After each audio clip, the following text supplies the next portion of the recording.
আসসালামু আলাইকুম, সবার কি অবস্থা? তো এই যে আজকে বাদাম বাজতেছি। তো বাদাম ভেজে গোড়ানো খাবো। তো এই যে এখানে ছবি আঙ্কেল নিজে প্লেট দিতেছে, এটা কোনো একটা ভালো একটা জিনিস।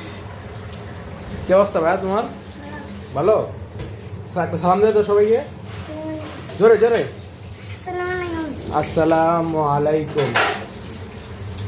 তো এই যে বাদাম, আমি এটা এখন গোডাউনে নিয়ে পরে ছেলেমেয়েদেরকে খাওয়াবো। আপনারা ভিডিওটা দেখতে থাকেন। এই যে গাইস বাদাম লইছি, বাদাম খাইতেছে এই যে শুভ, আর এই যে আমাদের মতো ভাই বাদাম খায়, বাদাম বলে খায় না। এই যে এই দেন পুরো ছুইলে বাদাম দিয়ে ভরা। তোমরা শুনলা হলাইছো দেখে আমি খাইছি। বাদাম তো আমি কিনে তোমার দিলাম, আমি খাই আপনি। আমার ভিডিও আছে, আমি বাসাতে ভাই লইছি। তুমি ভিডিও তো দেই ভাই। এই বাদামটা হলো আমাদের হাসান আঙ্কেলের বাদাম, হাসান আঙ্কেলের ক্ষেতের বাদাম। এটা এই যে বাইক নিয়ে আসছে, আর এই যে আমাদের এই জায়গায় রিপন ভাই আসছে। হ্যাঁ এই রাসেল গেদা হাতটা উঠো, এই কালামানিক লাভবাইক আল্লাহ একবার। ঠিক আছে না, ইয়াসিনের ভিডিও করছি।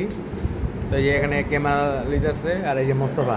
আমি ক্যামেরাটা বন্ধ করবো আর মোস্তফা খাওয়া শুরু করে জীবনেও না। আচ্ছা ঠিক আছে। এই যে এই হাতের ভিতরে বাদাম, এই যে আপকল হাতের মধ্যে যে আমার বাদাম দিতাছো, এই আমরা বাদাম নাই, বাদাম দিতাছে যে শুভ। এই যে বাদাম, এই যে বাদাম। জীবনেও না। এবার আরে বেটা ওই বাদাম খাইছে প্রমাণ আছে না? এই যে পুরো সুইল বাদাম দা ভরা লালাইছে। শুনলা ফলাইছে যে আমার শুনলা আমি বাদাম খাইছি। ঠিক আছে গাইস, সবাই ভালো থাকবেন, সুস্থ থাকবেন। আসসালামু আলাইকুম।